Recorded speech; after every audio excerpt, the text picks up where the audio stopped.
Oh, nako, bangag ang ating pangulo, bangag ang aking kapatid. 'Di po ba mga bossing? Ngayon mga kababayan, saan tayo? O eto, naku si Pulong Yotman, nasaan ba si Pulong Yotman diyan? Hindi lumalabas si Pulong Yotman, Oh, eto, bumabanat kay Auntie Claire daw. Ayan, talaga sila lahat naka-focus kay Attorney Claire Castro, Bakit 'to mga bossing? Napipikon, 'no? Napipikon kay Attorney Claire Castro. Biruin mo ba naman kasi yung mga naratibo nila at mga pagpe-fake news nila, mga kababayan, kay Auntie Claire lang po o kay Attorney Claire Castro lang po nasasanggana. Hindi na sila makaporma. 'Di ba? Nasasanggana, hindi na ho sila makaporma mga kababayan. Kaya inis na inis. Pati si Paulo Duterte, sabi, Auntie Claire, kung ganyan din lang ang level ng analysis mo, mas bagay siguro sa iyo magnotaryo sa rekto kaysa mag-lecture sa taong bayan kung sapat ba ang 500 para sa Noche Buena. Eto mga bossing ano to gusto kong pasukin itong 500 pesos na para sa Noche Buena mga kababayan. Ano po? Ako namimili diyan sa Pilipinas. Ako ho, mga boss chief sir, ang paborito kong role ho, mga bossing, ay magluto at mamalengke. Ano mga kababayan? Kasi ho ako mga bossing, etong 500, nandoon ako sa sitwasyon na uubra yung 500, no? Kung talagang bibigyan mo ng kahulugan yung Noche Buena, talagang lumang Noche Buena, yung katotohanang Noche Buena, mga bossing. Pero kung yung makabagong Noche Buena, ayan, bakit ganun kay Mark Ramos may lumang Noche Buena at may makabagong Noche Buena pa? I-explain ko ho mga kababayan. Ano po? Kung kay Jimmy Bondoc may dalawang bahagi o may dalawang Pilipinas, kay Mark Ramos mo may makalumang Noche Buena at may makabagong Noche Buena. Sa amin po, mga bossing, bilang isang hindi naman po kami mayaman, ano ho, mga kababayan, dati, ang Noche Buena po para sa akin, mga kababayan, kunyari, 3 kayo, 4 na pamilya. No? 3 o 4 na pamilya. Yan po ay sabay-sabay na pagkain nung pamilya ninyo, no? Yung 2 anak, asawa, tapos yung tatay, nanay, 2 anak. Yan po ay yung pagsabay-sabay kumain, no?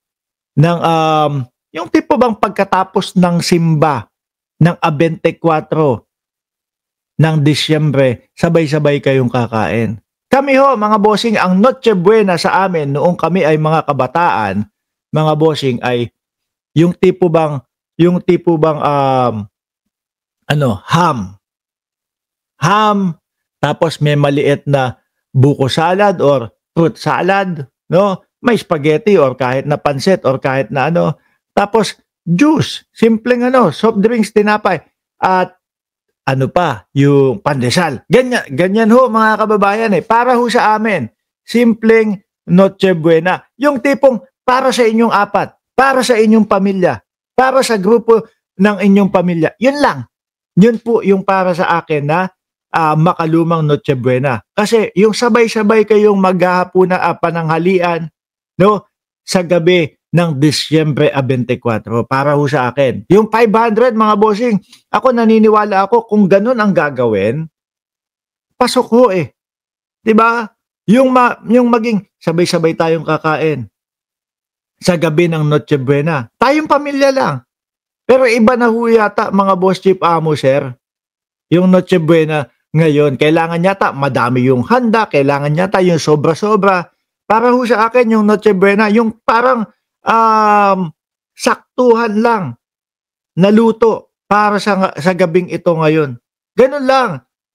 Pero kung yung Noche Buena na makabago ngayon, mga bossing, hindi talaga kakasya. Kasi yung makabago ho ngayon, mga kababayan, kailangan imbitado at engrande ho yata 'Di ba? Yung isa sa puso mo lang, yung pagkain ng gabihan ng 24 ng Disyembre kasama ang pamilya mo? 4, 3, 5?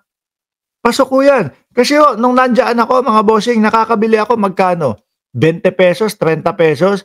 Yung ham na sinasabi, yung mga nandoon sa pwede mong tingiin, yung hindi yung wala ng pangalan, may hotdog nga di ba? Nakasama Merong mga pasta o yung mga pang-spaghetti na mumurahin din po. Yung sasakto lang sa inyong pamilya. Para ho sa akin, yun ang totoong Noche Buena. No? Yung ngayon po, kaluhuan Noche Buena ho yun, mga bossing. Yung tipo bang, invited ka dito sa amin, ganito, ganyan. Ganon. No? Kung uulitin ko kung yung Noche Buena na tradisyon na sama-sama kayong pamilya, 3, 4, mga boss chief amo sir, kakain kayo sa gabihan ng 24 ng gabi, pasok ang Noche Buena na 500. Noche Buena 500 salad ang kakainin mo. Kayo dati kumain yan, gusto nyo. Di ba? Sabi dito, para sa Noche Buena, Madam, kahit yung ham na kasing nipis ng konsensya ng grupo ninyo, hindi na yan kasya. 500? Ham lang? Mahina ka kung ganun, Paulo Duterte. Kasing hina mo nung lagi mong pag-absent sa Kongreso. Di po ba? Tapos sinabihan pa, ay gaya-gaya pala tong si Paulo Duterte. Tayo ang nagsasabi lagi niyan di ba? Bakit si Jimmy Bondoc hindi na lang hindi na lang magnotaryo? Tayo lagi nagsasabi niyan Attorney Claire Castro, sasabihan mo, nagnotaryo. Sumusugod nga yan Sumusugod yan doon sa sa presinto para maipaglaban lang yung kanyang kliyente kayo nga dyan, congressman, sabi sa inyo, mga congressman na hindi pumapasok. Mga congressman na walang ginawa kundi absent. Di ba? May away dyan Nakikipag-away si Chi, Shout out, Kayo bahala dyan, Kayang-kaya nyo na yan si Lemuel, Ito mga DDS, mga bossing, wala na ito. Puro mga, yung tipo bang, ganito dapat, ganyan. Diyos ko. Sino na lang po ba ang nakikinig sa kanila? Sila na lang ho, mga bossing. Kaya ako naniniwala ako dito sa sinabi ni Attorney Claire Castro na hindi sila magiging best friend ni Inday Sara Duterte. Admitted na hindi kami pwedeng maging best friend kasi hindi rin ako ganun mag-isip. Hindi rin din ako. At hindi rin po ako corrupt.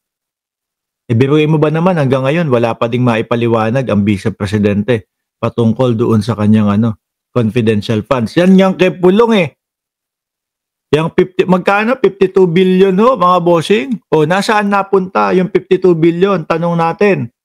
Hanggang ngayon mga kababayan, anak ng tinapa, yung Davao bahang-baha yung baha ho sa Davao may kasama pang alon. Pag nonotaryo ni Jimmy Bondoc, delikado, baka walang bisa, sayang. Sayang ang bayan.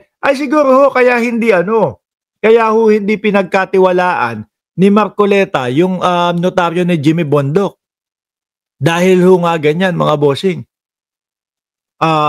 Wala pang bisa, sayang ang bayad. Kaya ang ginawa, doon na lang, sa peki na lang, mga kababayan, di ba?